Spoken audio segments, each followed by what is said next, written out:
Welcome to teachers academy. సాధారణంగా మనం ఏదైనా కాంపిటేటివ్ ఎగ్జామినేషన్ ప్రిపేర్ అవుతున్నాము అంటే ఆ కాంపిటేటివ్ ఎగ్జామినేషన్ పాయింట్ ఆఫ్ వ్యూలో క్వశ్చన్ ఫ్రేమింగ్ ఎలా ఉంది, అంటే క్వశ్చన్స్ ఎలా అడుగుతున్నారు, ఏ రేంజ్లో అడుగుతున్నారు, ఏ మోడల్ అడుగుతున్న విషయాన్ని మనం తెలుసుకోవాల్సి ఉంటుంది.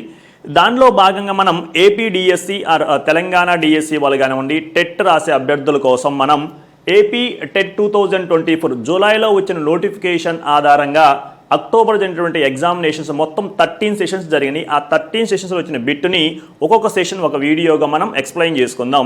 ఇలా మనం ఎలా అంటే వీటిని షార్ట్ కట్ వేలో ఎలా మనం సాల్వ్ చేయాలో మనం ఇక్కడ క్లియర్గా అబ్జర్వ్ చేస్తాం. అలా అబ్జర్వ్ చేయడం వల్ల ఏమవుతుందా అంటే మనకి ఎగ్జామ్ రాసేటప్పుడు ఎటువంటి భయం లేకుండా వితిన్ సెకండ్స్లో మనం ఆన్సర్ చేయడానికి అవకాశం ఉంటుంది. సో ఇప్పుడు మనం ఇక్కడ ఫస్ట్ వీడియోతో స్టార్ట్ చేద్దాం. ప్రతి ఒక్క సెషన్ని మనం ఒక్కొక్క వీడియోలో ఎక్స్ప్లెయిన్ చేసుకుంటూ వెళ్దాం. Right, okay. ఇక్కడ నేను ఫస్ట్ బిట్ తీసుకుంటున్నా. ఇక్కడ మనకి బిట్స్ 91 నుంచి 114 దాకా ఉంటాయి. సో 91 బిట్ ఇక్కడ ఏమడిగిందయ్యా అంటే Anand bought a watch for ₹682. This amount includes 10% tax on the marked price, then the marked price is in rupees అని చెప్పి అడిగిందండి. ఆనంద్ ఒక వాచ్ని 682 రూపీస్కి కొన్నాడు. ఇందులో ప్రకటన వెలపై 10% పన్ను కలిసి ఉంది. అయితే ప్రకటన వెల అని చెప్పేసి అడగడం అనేది జరిగింది. ఇక్కడ అబ్జర్వ్ చేస్తే జనరల్గా ఏదైనా ఒక మనం ఐటమ్ మీద కొన్నామని చెప్పానంటే జనరల్గా ఏం చేస్తామంటే 100%గా దాన్ని ట్రీట్ చేస్తాం. ఈ 100% మీద ఎంత ఉంది మనకి? 10% ఉంది. ఎంత ఉందండి? 10% ట్యాక్స్ ఇన్క్లూడ్ అయ్యింది. 10% ఏమైంది? ట్యాక్స్ ఇన్క్లూడ్ అయింది. కాబట్టి అంటే ఆనంద్ ఎంతకి కొన్నాడు అని చెప్పేసి చెప్పొచ్చు అంటే మనం 110%కి కొన్నాడు. అతను కొన్న అమౌంట్ ఎంతండి? 682 రూపీస్.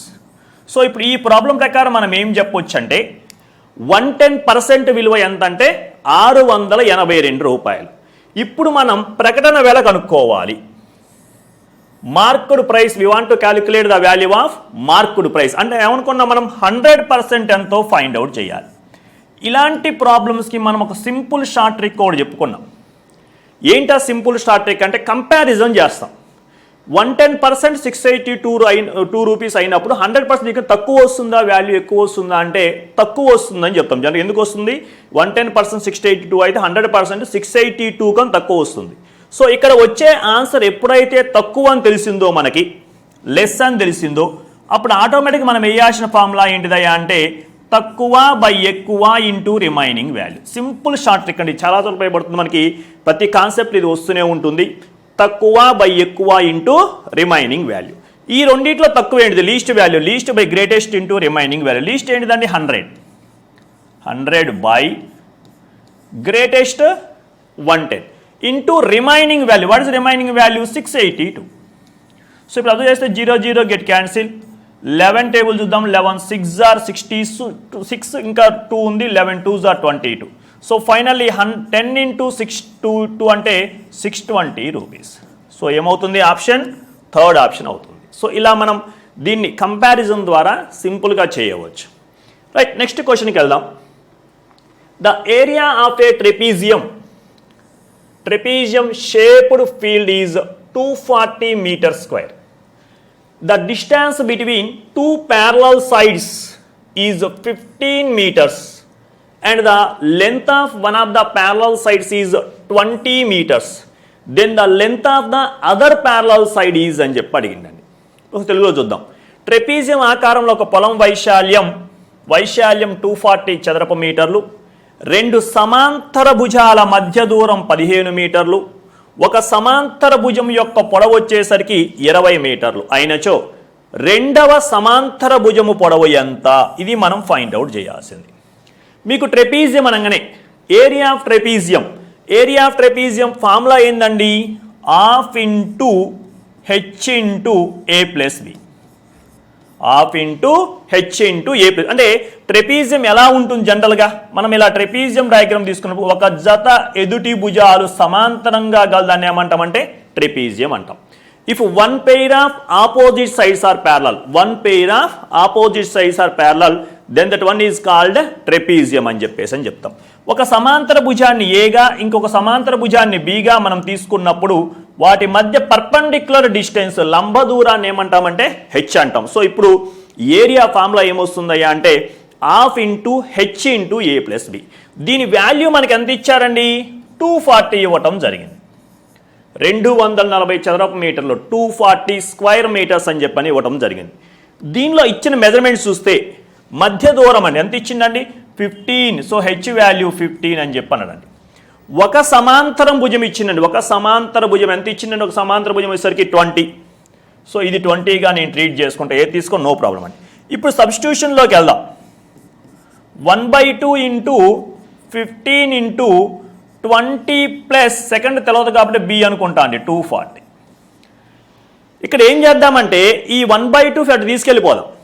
మనం అలా ట్రాన్స్పోజిషన్ చేసేటప్పుడు ఏం జరుగుతుంది మనకి జనరల్గా 20 plus B equal to 240 into ఇది 15/2 కాస్త ఏమవుతుందంటే 2/15 అవుతుందండి. 2/15 అవుతుందని చెప్పేసి అని చెప్పవచ్చు. ఇక్కడ క్యాన్సిలేషన్ చూద్దాం. 3 5s are 15, 3 8s are 24. So 5 1s are 5, 5 6s are 16, 32 వస్తుందండి. So 20 plus B equal to 32 అయినప్పుడు బి ఏమైందంటే 32 మైనస్ 20. సో బి వాల్యూ ఎంత అని చెప్పొచ్చు అండి 12. బి ఎంత అవుతుందండి 12 మీటర్లు. మీటర్లు అనగా 12 మీటర్లు. ఓకే, ఇది ఒకటి చూసుకోవాలి. సో ఇలా మనం ఒకటి half into H into A plus B సూత్రం వేయటం ద్వారా దాన్ని మనం ఈజీగా సాల్వ్ చేయొచ్చు. నెక్స్ట్ క్వశ్చన్కి వెళ్దాం. 93 question. 93rd. If angle A and angle C are composite angles, angle A and angle C are composite angles in a parallelogram, sorry, if angle A and angle C are opposite angles in a parallelogram ABCD, then the statement that always true is అని చెప్పేసి అడిగిందండి. సమాంతర చతుర్భుజం ABCDలో angle A angle సిలు ఎదుటెదుటి కోణాలైతే క్రింది ప్రవచనాలలో ఎల్లప్పుడూ సత్యమైనది, ఎల్లప్పుడూ సత్యమైనదని చెప్పి అడిగిందండి. ఒకసారి diagram తీసుకుందాం. జనరల్గా డయాగ్రామ్ ఎలా ఉంటుందండి? ఇప్పుడు అబ్జర్వ్ చేస్తే మనం ప్యారలలోగ్రామ్ అంటే రెండు జతల ఎదుటి భుజాలు సమాంతరంగా ఉన్నదాన్ని ఏమంటామంటే మనము సమాంతర చతుర్భుజము ప్యారలలోగ్రామ్ అని చెప్పేసి చెప్తాం. ఒక్కసారి మనం దీని క్యారెక్టర్స్ మనం రిమైండ్ చేసుకున్నాం అనుకోండి. ఇక్కడ ఏం జరుగుతుంది అంటే రెండు జతల ఎదుటి భుజాలు సమాంతరం, two pairs of opposite sides are parallel అని చెప్పని అంటాం. ఈ క్రమంలో ఈ యాంగిల్స్ మనం అబ్జర్వ్ చేస్తే అడ్జసెంట్ యాంగిల్స్ ఏమైతే అంటే సప్లిమెంటరీ అండి. సో మీరు ఏమైనా తీసుకోండి, angle A plus angle B supplementary means 180 degrees, angle B plus angle C 180 degrees, angle C plus angle D 180 degrees, angle D plus angle ఏమవుతుందంటే 180 అవుతుంది. So angle A plus angle అంటే adjacent మాత్రమే అవుతాయండి. So ఇక్కడ adjacent కాకుండా opposite మీద పడ్డాడు. ఎప్పుడైతే అడ్జసెంట్ యాంగిల్స్ ఏమైనా 180 అవుతుంది, ఫర్ ఎగ్జాంపుల్ ఇక్కడ తీసుకో 60 అనుకోండి, ఇది ఏమవుతుందండి 120 అవుతుంది, మళ్ళీ ఇది 60 అవుతుంది, ఇదేమవుతుంది 120 అవుతుంది. అంటే ఏమని చెప్పొచ్చు, ఆపోజిట్ యాంగిల్స్ ఆర్ ఈక్వల్, అంటే ఎదుటెదుటి భుజాలు ఏమవుతున్నాయి అంటే సమానం అవుతున్నాయి. సమానం అయినటువంటి వాటి డిఫరెన్స్ ఏమవుతుందండి 0 degrees అవుతుంది. So angle A minus angle C ఎంత అవుతుందయ్యా అంటే 0 degrees. ఇది చాలా సరైన బిట్ అండి. ఇది ఏంటంటే మనకి ప్యారలలోగ్రామ్ మీద బిట్ ఎప్పుడు రైజ్ అవుతూనే ఉంటుంది. ఎలా అడుగుతాడు, angle A equal to angle C option ఇస్తాడు, లేకుంటే angle A minus angle C is equal to 0, లేదా ఒక సమాంతర చతుర్భుజంలో ఎదుటి కోణాల మధ్య భేదం ఎంత అని చెప్పంటే ఏమవుతుంది, అది 0 అవుతుంది. ఆసన్న కోణాలు అయితేనేమో 180 అవుతుంది. ఇంకొక క్వశ్చన్కి వెళ్దాం. ఇక్కడ చూసినప్పుడు ఇది ఆల్జీబ్రా నుంచి వచ్చింది, బీజగణితం నుంచి. 9x² y² into 3z minus 24 divided by 27xy into z minus 8 అనండి. రైట్, అలా ఉంచుదాం. దీన్ని నేను న్యూమరేటర్లో నుంచి ఏం చేస్తున్నానంటే వీటిలో నుంచి 3 టేబుల్ కామన్ తీయొచ్చండి. ఫ్యాక్టరైజేషన్లో భాగంగా 3 టేబుల్ కామన్ తీస్తే ఇక్కడ z ఉంటుంది, ఇక్కడ ఏముంటుందా అంటే 8 ఉంటుంది, బై 27xy z మైనస్ 8 ఇది x అండి. సో ఇక్కడ మనం అబ్జర్వ్ చేసినప్పుడు ఇంటూ కదా, దీన్ని ఇంటూ అలా పక్కన పెడదాం. z minus 8 z minus cancel, 9 3s are 27, 3 3 cancel, ఒక ఎక్స్ క్యాన్సిల్ అవుతుంది, ఒక వై క్యాన్సిల్ అవుతుంది. ఫైనల్ ఏం మిగిలిందయ్యా అంటే మనకి ఎక్స్ వై. ఎంత మిగిలిందండి? X Y. So option 4. Option 4. So ఇలా సింపుల్గా ఆల్జీబ్రా క్వశ్చన్ ఈ విధంగా సాల్వ్ చేయొచ్చు.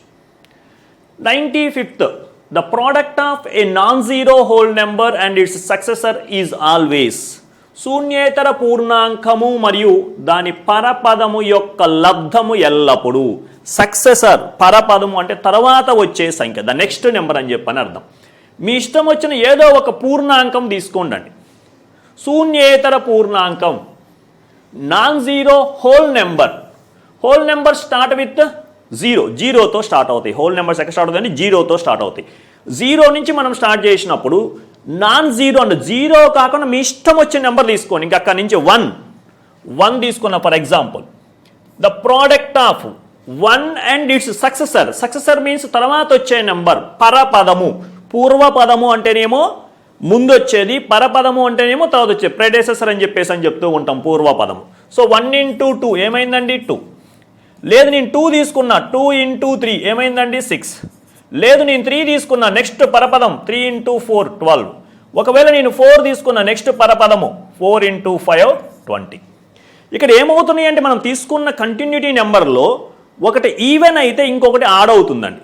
ఒకటి సరి సంఖ్య అయితే ఒకటి ఏమవుతుంది? బేస్ సంఖ్య అవుతుంది. మనం చెప్పుకున్నాం, ఏమని చెప్పినామంటే సరి సంఖ్య ఇంటూ బేస్ సంఖ్య ఏమవుతుంది? ఎప్పుడు లబ్ధం సరి సంఖ్య అవుతుంది. వచ్చిన నెంబర్స్ అన్నీ కూడా ఏంటివండి? ఈవెన్ నెంబర్స్, సరి సంఖ్యలో. సో ఆప్షన్ ఏమైందా అంటే 1 సరి సంఖ్య అని చెప్పేసి అని మనం చెప్తాం. సో ఇలా మనం ఏదో నెంబర్స్ తీసుకొని దాన్ని మనం చేస్తామన్నమాట. ఓకేనా? ఇలా ఈజీగా మనం సాల్వ్ చేయొచ్చు. రైట్, ఇక్కడ ఇంకో క్వశ్చన్ చూస్తే ఇక్కడ ఏముందండి మనకి?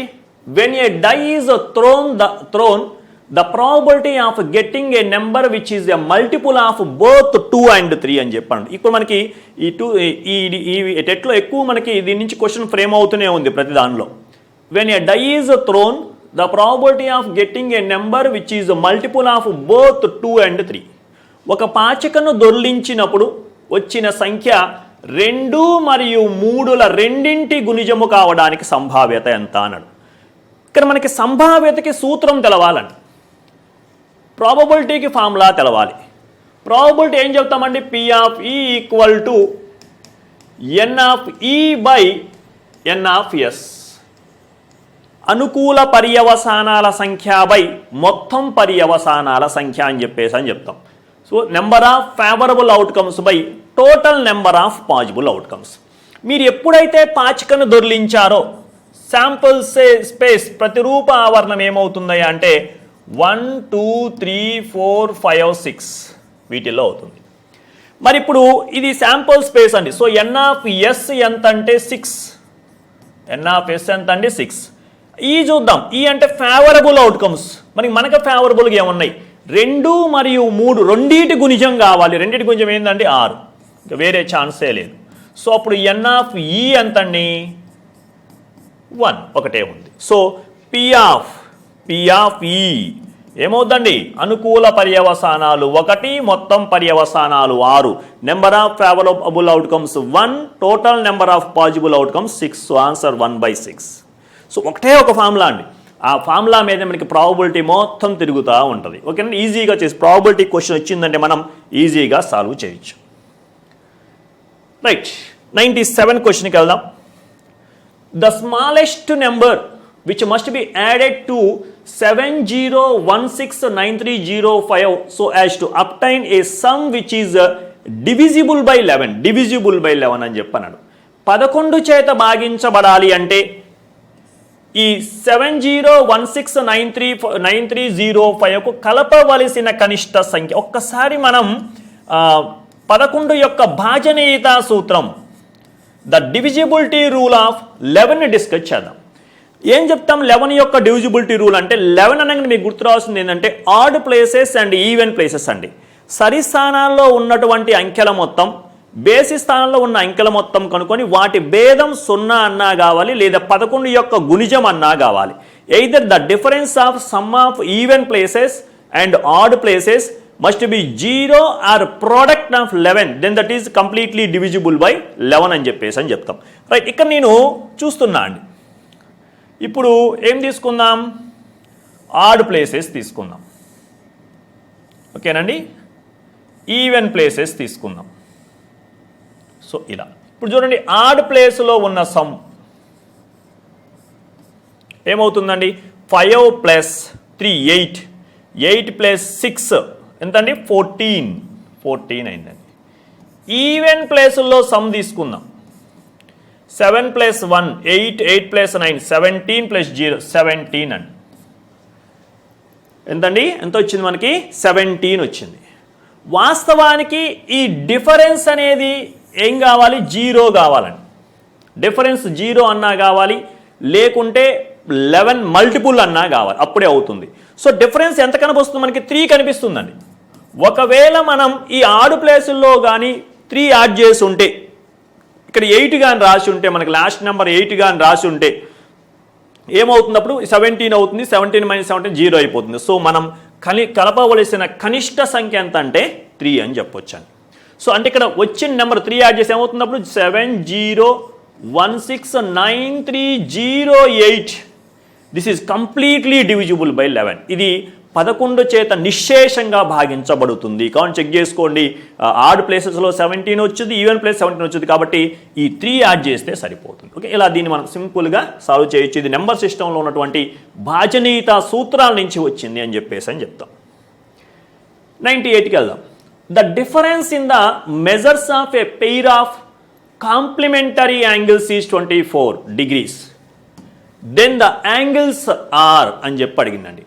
ఒక జత పూరక కోణాల కొలతల్లో వ్యత్యాసం 24 డిగ్రీలు అయినా ఆ కోణాలు ఎంత అని చెప్పానండి. సో ఇక్కడ మనకి 3 types ఆఫ్ యాంగిల్స్ గురించి మనం పేజ్ డిస్కస్ చేసినాం మన కాన్సెప్ట్లో భాగంగా. ఏమేంటివేంటి అవి? Complementary angles, supplementary angles, conjugate angles. పూరక కోణాలు, సంపూరక కోణాలు, అలానే ఇంకేం చెప్పినామండి? సంయుగ్మ కోణాలు, కాంజుగేట్ యాంగిల్స్ అని చెప్పినామండి. సమ్ గాని 90 అయితే వాటిని పూరక అంటాం. సమ్ గాని 180 అయితే వాటిని సంపూరక అంటాం. సమ్ గాని 360 అయితే వాటిని కాంజుగేట్ యాంగిల్స్ అని చెప్తాం. ఇక్కడ మనకి కాంప్లిమెంటరీ, పూరక కాబట్టి సమ్ కంపల్సరీ ఎంత కావాలంటే 90 degrees సమ్ అయి ఉండాలి. డిఫరెన్స్ 24 ఉండాలండి. చెక్ చేద్దాం వీటిలో ఏమవుతాయో. ఇక్కడ డిఫరెన్స్ 24 కనిపిస్తుంది, బట్ యాడ్ చేస్తే 84 వస్తుంది. ఇది కాదు. ఇక్కడ చూస్తే అసలు 180 వస్తుంది కానీ పూరక కావాలి మనకి, సంపూరక కాదు. సో ఇదండి డిఫరెన్స్ 24, యాడ్ చేస్తే 57 30 60 90. సో ఆప్షన్ 3 అండి. సో ఈ రెండింటిని కలిపితే ఎంత వస్తుందండి? 90 వస్తుంది. డిఫరెన్స్ ఎంత? 24 ఉంది కాబట్టి సరిపోతుందని చెప్పేసి మనం చెప్పవచ్చు. ఇక్కడ చూస్తే సమ్ రావట్లేదండి. డిఫరెన్స్ వస్తుంది కానీ సమ్ రావట్లేదు. ఇలా మనం ఈజీగా చేయొచ్చండి. ఈజీగా మనం చేయడానికి అవకాశం అనేది ఉంటుంది. ఓకేనండి. ఇది లేదు చెయ్యాలి అనుకుంటే x + y ఎంత కావాలండి? 90 కావాలి. డిఫరెన్స్ ఎంత ఉండాలండి? 24 ఉండాలి. ఇలా సాల్వ్ చేయొచ్చు. 2x = 114, 2 5s are 2 7s are 57 ఒకటి ఉందండి. ఆప్షన్ 57 ఉంది కాబట్టి అదే అవుతుంది. ఓకే, ఈ విధంగా మనం సింపుల్గా సాల్వ్ చేయొచ్చు. ఇంకోటి మనం y రావాలంటే 90 - 57 చేసారు 33 వస్తుంది. The median of first 5 composite numbers is, మొదటి 5 సంయుక్త సంఖ్యల మధ్యగతము ఎంత అని చెప్పండి. మీడియన్ ఎలా వస్తుంది? మనకి ఉన్నాయి 3 measures of central tendency we have. ఏంటంటే అవి మీన్, మీడియన్, మోడ్ అని చెప్పేసి 3 ఉన్నాయి మనకి. ఇప్పుడు వాటిల్లో మీన్ అంటే some of observations by number of observations అని చెప్తాం. రాసుల మొత్తము బై రాసుల సంఖ్య. మీడియన్ అనగానే జనరల్గా ఏం చెప్తామంటే, if you arrange the given observations in ascending or descending order, దత్తాంశములోని రాసులను ఆరోహణ లేదా అవరోహణ క్రమంలో అమర్చగా the middle most observation is called the median. మధ్యలో ఉన్న విలువను ఏమంటామంటే మనము మధ్యగతము అని చెప్పేసి చెప్తాం. మధ్యలో ఉందని ఏమన్నా మధ్యగతము అని చెప్పని అంటామండి. ఇంకా బాహుళకం అంటే మోస్ట్ ఫ్రీక్వెంట్లీ అక్కర్డ్ అబ్జర్వేషన్.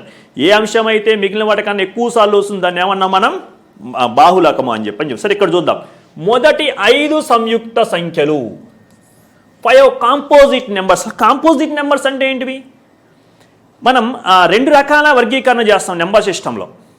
3 రకాల వర్గీకరణ జరుగుతుంది. ఒకటే పక్కన పడేస్తే ప్రధాన సంఖ్యలు, సంయుక్త సంఖ్యలు, prime numbers and composite numbers.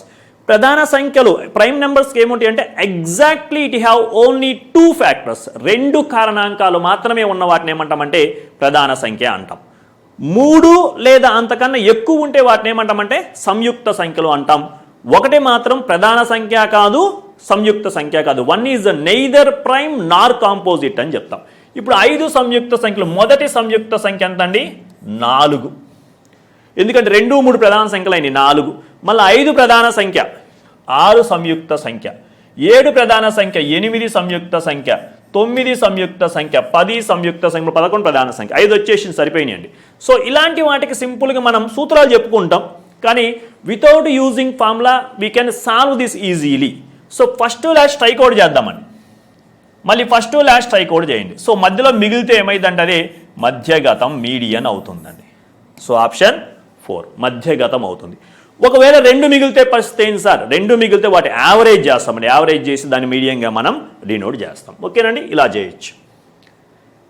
Next, the volume of a cube with side 11 centimetres is 11 సెంటీమీటర్ల భుజంగా గల ఘనం క్యూబ్ యొక్క ఘన పరిమాణం ఎంత, వాల్యూమ్ ఎంత అన్నాడు. వాల్యూమ్కి ఫార్ములా ఏందండి? వాల్యూమ్ ఆఫ్ ఏ క్యూబ్ అండి. వాల్యూమ్ ఆఫ్ క్యూబాయిడ్ దీర్ఘఘనం ఘన పరిమాణం ఎల్బిహెచ్. ఇక్కడ మాత్రం ఏంటంటే ఘనం యొక్క ఘన పరిమాణం ఏ క్యూబ్ మీన్స్ 11 క్యూబ్. 11 క్యూబ్ అంటే 1331. లేదు మనం చేసిన 11 square 121. 121 11s are 11 1s are 11, 11 21 plus 1 23, 11 again 13. సో ఆన్సర్ ఏమవుతుందండి? 1331, 1331. Right, we go for next problem. Which of the following number is a prime number? క్రింది వానిలో ఏది ప్రధాన సంఖ్య అని చెప్పాం. సింపుల్గా చెప్పాలంటే ఇప్పుడే మనం డిస్కస్ చేసినాం. Prime number have exactly 2 factors. అవి ఏంటివయ్యా అంటే 1 అండ్ ఇట్ సెల్ఫ్, 1 మరియు అదే కారణాంకంగా ఉన్న వాటిని ఏమంటామంటే మనం ప్రధాన సంఖ్య అని చెప్పి. అంటే ఏ టేబుల్లో పోదండి, 1 టేబుల్లో పోతే అదే టేబుల్లో పోతుంది. ఇక్కడ చూస్తే ఇది 9 టేబుల్లో పోతుంది, సో ప్రధాన సంఖ్య కాదు. 9 9s are 81. ఇక్కడ చూస్తే 3 2s are 6, 3 9s are, so 3 into 29 రాయొచ్చు. సో ఇదిగో ప్రధాన సంఖ్య కాదు. ఇక్కడ చూస్తే 7 టేబుల్లో పోయిద్దండి. ఇది 7 1s are 7, 7 3s are 21, 7 into 13. ఇంకా మిగిలింది ఏంటండి? ఇదే 97 పోదండి. మనం ప్రధాన సంఖ్యలు 100 వరకు నేర్చుకోవాల్సి ఉంటుందండి. సో 97 ఏమవుతుందయ్యా అంటే ప్రైమ్ నెంబర్, ప్రధాన సంఖ్య అవుతుందని చెప్పవచ్చు. మనం ప్రధాన సంఖ్యలు 100 దాకా నేర్చుకుంటే ఆటోమేటిక్ ఈజీగా మనం దీన్ని సాల్వ్ చేయొచ్చు. నెక్స్ట్ ఇంకొక క్వశ్చన్ చూద్దాం. 4 power minus 32 divided by 2 power minus 6 విలువ ఎంత అని చెప్పండి. What is the value of అని చెప్పాను. సింపుల్గా చూద్దాం, ఇక్కడ రాద్దాం. 4 power minus 32 by 2 power minus 6. ఇక్కడ 2 పవర్లో రాద్దాం దీన్ని. 4 ఏం రాయొచ్చు మనం? 2 power 2 రాయొచ్చు. పైకి పోతే ఏమవుతుంది? ఇది 2 power minus 64 అవుతుందండి. 2 power minus 64 minus 6. ఇక్కడ చూస్తే పైకి తీసుకెళ్దాం. మనం దాని ప్రకారం చూసినప్పుడు 2 power minus 64 plus 6. ఓకే అండి, 2 power minus 64 plus 2. ఇప్పుడు 2 power minus 32 అంటే 1/2 power 30 సంథింగ్. ఇక్కడ ఏదో కొంచెం ప్రాబ్లం రాంగ్, ఇట్స్ నాట్ 32 అయి ఉండదు. ఓకే, చూద్దాం ఒకసారి దీన్ని. యాక్చువల్గా ఏంటంటే ఇలా ఉంటే ఆన్సర్ ఏమైందంటే 2 power minus 32. ఏం కావాలి ఆన్సర్ అప్పుడు? 1/2 power 32. తర్వాత చాలా వాల్యూ, పెద్ద వాల్యూ వస్తుందండి. సో అది కాదు, ఇక్కడ ఏదో సంథింగ్ ప్రింట్ మిస్టేక్ అయి ఉంటుంది. మేబీ ఇలా ఉందనుకుందాం, ఇలా ఉండుండొచ్చు. ఓకేనా, ఇలా ఉంటే అప్పుడు చూద్దాం ఏమవుతుందో. బ్రాకెట్ మిస్ అయి ఉంటుంది టైపింగ్లో. రైట్, ఇక్కడ చూసినప్పుడు మనకి ఇది ఏమవుద్దయ్యా అంటే హోల్ పవర్ రాసినాం అనుకుందాం. ఇక్కడ మారిపోతుంది చూడండి. ఇదేమవుద్ది? -3 అంటే ఒకసారి రైట్, ఇప్పుడు చూద్దాం. సో ఇప్పుడు ఏమవుతుందండి? 2 power minus 6 whole power 2 by 2 power minus 6. 2 square అవుతుంది కదా, 2 power minus 6. ఇప్పుడు ఏమవుతుందండి? 2 power minus 12 by 2 power minus 6. పైకి పంపిద్దాం. 2 power minus 12 plus 6, 2 power minus 6. So 1/2 power 6, 2 power 6 value అండి. 2 2s are 4, 4 2s are 8, 8 2s are 16, 16 2s are 32, 32 2s are 64. Finally, the answer becomes 1 by 64. 1 by 64. Option 4 అన్నమాట. ఇలా sir కొంచెం ఏదో చిన్న print mistake అంతేం లేదు. Right, next question number 103. If చూడండి ఏమన్నాడు అక్కడ. If 23% of 40 is X, then 40% of 23 is. 40లో 23% ఎక్స్ అయితే 23లో ఎక్స్ శాతం ఎంత? ఇక్కడ ఇచ్చింది చూద్దాం. ఇక్కడ 23% ఆఫ్ ఎక్స్ అంటే రాసే విధానం చూడండి. 23% ఆఫ్ 40. దీన్ని ఎట్లా రాస్తాం మనం? 23% 40 అంటే 40 ఇంటూ 23/100. దీని వాల్యూ ఎంత ఇచ్చిందంటే ఎక్స్ అని ఇచ్చిందండి. ఇప్పుడు మనకి కావాల్సింది 40% ఆఫ్ 23. దీన్ని ఎట్లా రాస్తాం మరి? 23 ఇంటూ 40/100. 23 ఇంటూ 40/100. ఒకసారి రెండు అబ్జర్వ్ చేద్దామా? 2 3s are 6, 3 2s are 6. So 40 into 23, 23 into 40, both are same. ఇక్కడ ఏం మాలి, డినామినేటర్ సేమ్ ఉంది, న్యూమరేటర్ కొంచెం ఆల్టర్నేటివ్ అయింది, నో ప్రాబ్లం. సో దీని ఆన్సర్ కూడా ఏం కావాలి మరి? ఎక్సే కావాలి. సో ఆప్షన్ 1 అని చెప్పేసి అని చెప్పవచ్చు అండి. Next, there are 40 students in a class. Number సెక్షన్లోకి వచ్చేసారు మళ్ళీ. Number of girls are more than the number of boys. How much? 10. Number of girls are 10 more than the number of boys. Then the ratio of the number of girls to number of boys. Ratio of number of girls to number of boys. ఒక్కసారి తెలుగులో చూద్దాం. ఒక తరగతిలో 40 మంది విద్యార్థులు గలరు. బాలికల సంఖ్య బాలుర సంఖ్య కంటే 10 అధికం. బాలికల సంఖ్య బాలుర సంఖ్య కంటే 10 అధికం. అయితే బాలికల సంఖ్యకు బాలుర సంఖ్యకు మధ్య గల నిష్పత్తి ఎంత అని చెప్పి అడిగిందండి. సో ఇక్కడ ఈ 10 మంది అధికం. 10 మంది అంటే ఎవరండి? బాలికలు ఎక్కువ. సో 40లోంచి 10 పక్కన పెట్టామనుకోండి. 40లో నుంచి 10 పక్కన పడేసి ఇంకెంత ఉంటుందయ్యా అంటే 30 ఉంటుందండి. ఈ 30ని మనం 2 సమాన భాగాలు చేసుకోవాలి. 30ని ఏం చేయాలి? 2 సమాన భాగాలు అంటే 15. ఈ 10 ఎవరు? గర్ల్స్ అధికం. బాలికల సంఖ్య గర్ల్స్ అధికం కాబట్టి వీళ్ళు 10 యాడ్ చేస్తే ఏమవుతుంది అంటే 25. So girls 25 members, boys 15 members అండి. కావున చెక్ చేయండి. మొత్తం యాడ్ చేస్తే 40. డిఫరెన్స్ ఎంత అండి? 10. సో ఆ 10 పక్కన పెట్టి మిగిలిన వాళ్ళని సగం చెప్పిన అది గుర్తుంచుకోండి. 5 టేబుల్లో పోతుంది. 5 5s are 5 3s are. So answer 5:3. Option 3 5:3 అని చెప్పేసి అని చెప్పవచ్చు. A toy was bought. Next మళ్ళీ వ్యాపార గంధం బిజినెస్ వచ్చాం. A toy was bought ₹72 and sold ₹80. The profit percentage. 72 రూపాయలకు కొనుగోలు చేసిన బొమ్మ 80కి అమ్మబడింది. లాభశాతం ఎంత? సో లాభశాతం ప్రాఫిట్ పర్సెంట్ ఫార్ములా ఏమనుకున్నామండి? ప్రాఫిట్ బై లాభము by profit by cost price కొన్న వెల ఇంటూ 100%. ప్రాఫిట్ బై కొన్న వెల ఇంటూ 100%. ప్రాఫిట్ ఎంత వచ్చిందండి? 80కి అమ్మింది కాబట్టి ₹8 ప్రాఫిట్ వచ్చింది. 72 ఇంటూ 100%. So 8 9s are 100/9. 100/9 అంటే మనకేమవుతుందండి? 100ని మనం 9తో డివిజన్ చేసుకుంటే 9 1s are 9, రిమైండర్ 1, మళ్ళీ 9 1s are 9, రిమైండర్ 1. సో దీన్ని మనం మిక్స్డ్ ఫ్రాక్షన్ మిశ్రమ భిన్నంగా రాస్తే ఏమవుతుందయ్యా అంటే 11 1/9%. 11 1/9%. So first option is correct one. 11 1/9%. ఓకేనండి, ఇలా మనం చేసేయచ్చు. అదే నష్టమైతే నష్టము బై కొన్న వెల ఇంటూ 100%. ఏదైనా కొన్న వెల మీదనే లెక్కిస్తాం. ద ఏరియా ఆఫ్ ఏ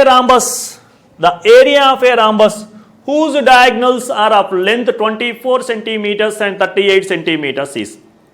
ఒక రాంబస్ యొక్క కర్ణముల పొడవులు 24 సెంటీమీటర్లు 38 సెంటీమీటర్లు అయినా దాని వైశాల్యం ఎంత అన్నాడు. ఏరియా ఆఫ్ రాంబస్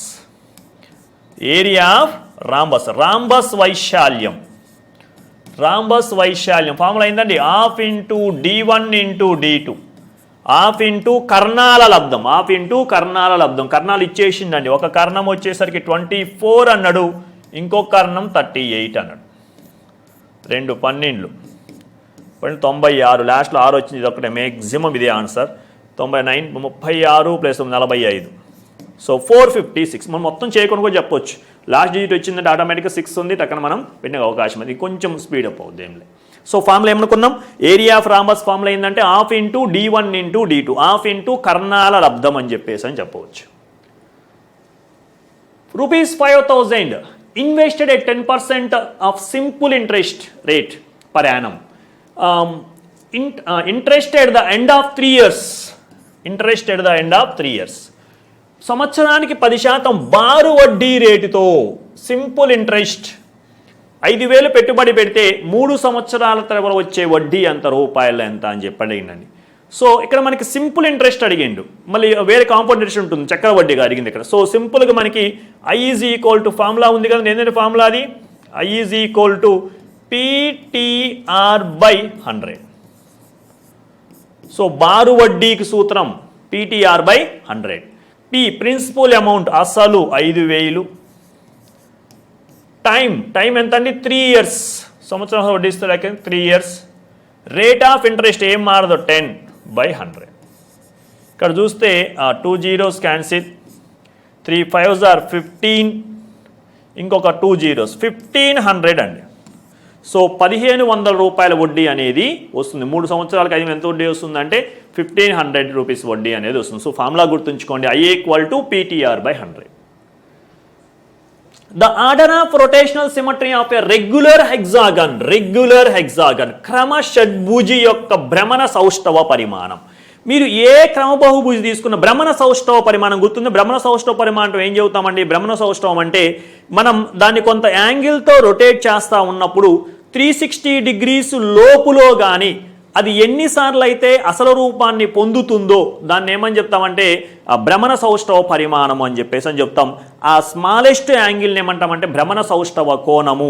ఏమని, భ్రమణ సౌష్ఠవ కోణము, angle of rotational symmetry, order of rotational symmetry పరిమాణం అని చెప్పి ఇక్కడ పరిమాణం అడిగిందండి. పరిమాణం వాస్తవానికి భుజాల సంఖ్యకు సమానం. షడ్భుజి హెక్సాగన్ ఎన్ని ఉంటాయండి, 6 భుజాలు ఉంటాయి. సో ఆన్సర్ ఏమవుతుంది అంటే 6.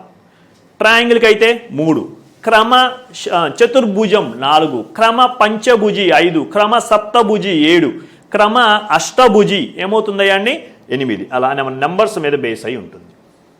An electrical pole of 18 meters high casts a shadow of 24 meters. Under similar condition, the height of a building that casts a shadow of length 18 meters is. 18 మీటర్ల ఎత్తుగల ఒక విద్యుత్ స్తంభం 24 మీటర్ల పొడవుగల నీడను ఏర్పరుస్తుంది. అదే సందర్భంలో ఒక భవనం 18 మీటర్ల పొడవుగల నీడను ఏర్పరిస్తే ఆ భవనం ఎత్తు ఎంత అన్నాడు. ఇది వాస్తవానికి మనం సిమిలర్ ట్రయాంగిల్స్, సరూప త్రిభుజాలు యూజ్ చేసి చేయొచ్చు. కానీ ఎంత దూరం పోదలుచుకోవాలి. సింపుల్గా ఏం చేద్దామంటే ఇక్కడ 2 నీడలు ఉన్నాయి, మనకి నీడలు ఉన్నాయి, జనరల్ ఎత్తులు ఉన్నాయి. ఫస్ట్ నీడ ఏమంటే 24 మీటర్ల నీడ ఉందంట. ఎప్పుడు ఆ స్తంభం 18 మీటర్ల ఎత్తుంటే. ఈసారి అదే ఒక భవనం 18 మీటర్ల నీడని చేసినప్పుడు దాని ఎత్తు ఎంత అనడండి. ఓకేనండి, ఎక్కువ ఎత్తుంది ఎక్కువ నీడ చేస్తుంది, తక్కువ ఎత్తుంది ఏమవుతుంది అంటే తక్కువ నీడని చేస్తుంది. ఇప్పుడు మనకు వచ్చే ఆన్సర్ ఏమవుతుందా అంటే తక్కువ అవుతుంది. సో సింపుల్ ఫార్ములా ఏమనుకున్నాం, తక్కువ బై ఎక్కువ into remaining value. Very very important one. Least by greatest into remaining value. తక్కువ ఏంది ఇక్కడ మనకి 18/24 ఇంటూ 18. క్యాన్సిల్ చేద్దామండి. 3 టేబుల్లో పోయిద్దా, 6 3s are 6 4s are. Again 2 2s are 2 9s are. 27/2. 27లో హాఫ్ అండి, 27లో హాఫ్ 13.5. So answer 13.5. 13.5. 27లో సగం 13, 26లో సగం 13, 1లో సగం 6. So 13.5. Right. Number of leap years between 1887 and 1897 are. 1887 మరియు 1897 మధ్య గల లీపు సంవత్సరాల సంఖ్య. లీపు సంవత్సరాల సంఖ్య అని చెప్పి అడిగిందండి. లీప్ ఇయర్ అంటే ఏమనుకున్నాం, అది 4 టేబుల్లో పోవాలి. అదే సెంచరీ అయితేనే 400 టేబుల్లో పోవాలి. లీప్ ఇయర్కి ఏమంటే 366 డేస్ ఉంటే ఇది 4 ఇయర్స్కి ఒకసారి వస్తుంది. ఇది 4 టేబుల్లో పోదు. దీని పక్కన వచ్చిన 1888 4 టేబుల్లో పోతుంది. So leap year. 4 కలపండి అండి. 1892 మళ్ళీ 4 కలపండి. 1896 మళ్ళీ దాటిపోతుంది. సో ఎన్ని మొత్తం 3 లీప్ సంవత్సరాలు ఉన్నాయని చెప్పొచ్చు. లేదు 4తో డివిజన్ చేస్తే ఎన్ని ఆటోమేటిక్గా వచ్చేస్తాయండి. సో అంత అవసరం లేదు, తక్కువ ఉన్నాయి కాబట్టి ఇలా చేయొచ్చు. రైట్, నెక్స్ట్ క్వశ్చన్కి వెళ్దాం. Number of zeros in 100 crore, 100 million, 100 lakh and 10 billion respectively.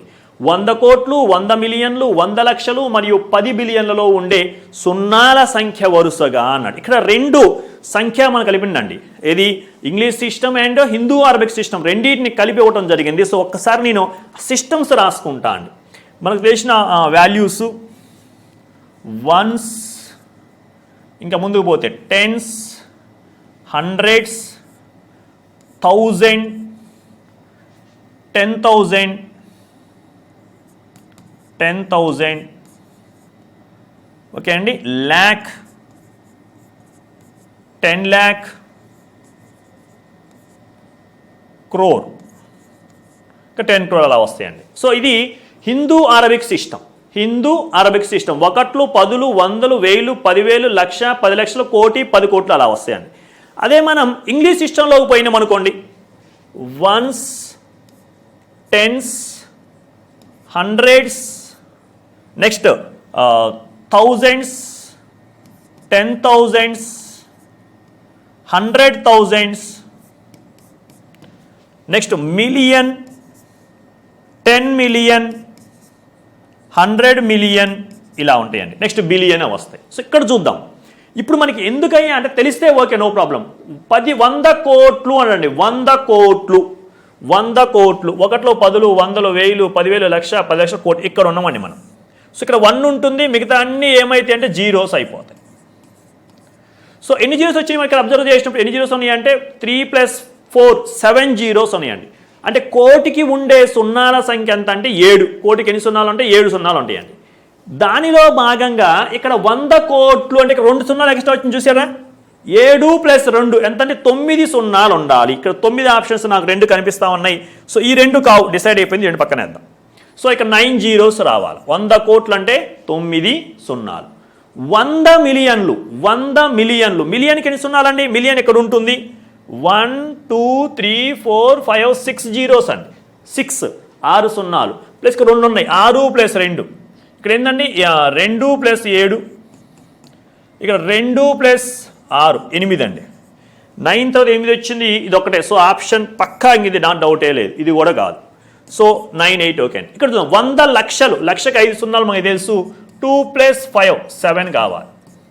10 బిలియన్లు, million, next ఏమవుతుందండి 1000 మిలియన్, తర్వాత 100 మిలియన్, నెక్స్ట్ బిలియన్లోకి వెళ్ళిపోతాం. అంటే 1, 2, 3, 4, 5, 6, 7, 8, 9 ఇక్కడ ఒకటి కనిపిస్తూ ఉంది. 1 + 9 10 అండి. సో ఇది ఆన్సర్ 9, 8, 7, 10. ఇలా మనం సింపుల్ చిన్న ప్రాబ్లం అంటే చిన్న లాజిక్ దొరికితే ఆటోమేటిక్ మనం చేయొచ్చు. ఇంకొక విషయం ఏంటంటే అసలు డిఫరెంట్గా ఉన్న నెంబర్ చూడండి. ఈ 3rd రో 4th రో డిఫరెంట్గా ఉంది. 3rd రో ఒక్కడ చూసుకుని లక్షలు తీసుకెళ్ళి లక్షకి ఎన్ని సున్నాలు 5 సున్నాలు 2 ఉన్నాయి 7. ఇక్కడ యాడైతే 3వ ప్లేస్లో 7 ఉందో అదే ఆన్సర్ అవుతుంది. అలా సింపుల్గా చేసేయచ్చాను. ఓకేనండి, రైట్. నెక్స్ట్ దానికి వెళ్దాం. A x² + 2x - 3, B 2x² - x + 4 and C x² + 3x - 2 then the value of a - b + c. ABC 3 ఇచ్చిండు. a - b + c వాల్యూ కనుక్కోమన్నాడు. ఓకే, డైరెక్ట్ చేసేద్దామా. ఏ డైరెక్ట్గా రాద్దాం.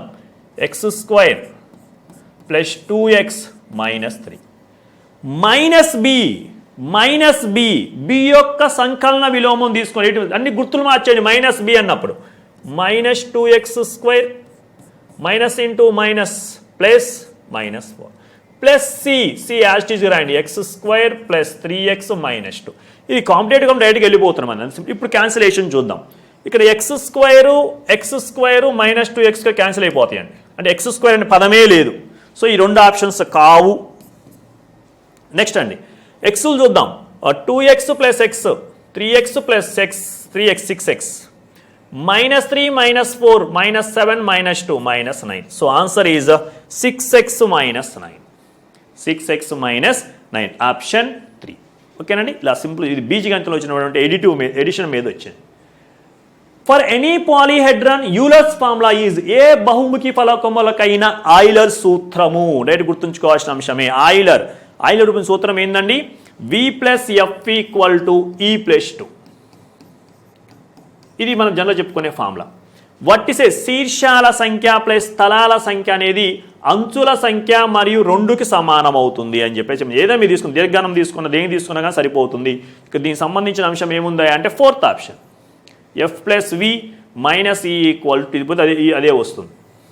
ఓకేనండి, సో ఆన్సర్ ఏమవుతుందయ్యా అంటే F + V - 2. ఆయిలర్ సూత్రం అంటాం, యూలర్స్ ఫార్ములా అంటాం. ఏది? బహుముఖి పాలీహెడ్రానికి. రైట్, లాస్ట్ బిట్కి వెళ్దాం. ద మోడ్ ఆఫ్ 375 ఈజ్ 7 అనడండి. Then the value of P is, దత్తాంశము 3 7 5 3 7 5 P యొక్క బాహులకము 7 అయిన P విలువ ఎంత? బాహులకమైన P విలువ ఎంత? వాస్తవానికి బాహులకం ఏం చెప్పుకున్నాం మనం? జనరల్గా ఏదైతే ఎక్కువసార్లు రిపీట్ అవుతుందో దాన్ని బాహులకము అన్నాం. ఇక్కడ అబ్జర్వ్ చేస్తే 3 2 టైమ్స్ వచ్చింది, 7 2 టైమ్స్ వచ్చింది, 5 2 టైమ్స్ వచ్చింది. అన్నీ సమాన సార్లు వచ్చినాయి. మరి బాహులకం 7 కానీ ఇది ఒకసారి ఎక్కువ వచ్చి ఉండాలి. సో బాహులకం 7 అయినప్పుడు P వాల్యూ ఏమవుతుందంటే 7. కంపల్సరీగా ఏం కావాలి? అది వచ్చి ఉండాలి. సో ఇలా మనం సింపుల్గా వచ్చిన క్వశ్చన్స్ని ఏం చేయొచ్చు అంటే ఈజీగా సాల్వ్ చేయొచ్చు. మనం నెక్స్ట్ సెషన్లో ఇంకొక పేపర్ గురించి డిస్కషన్ చేద్దాం.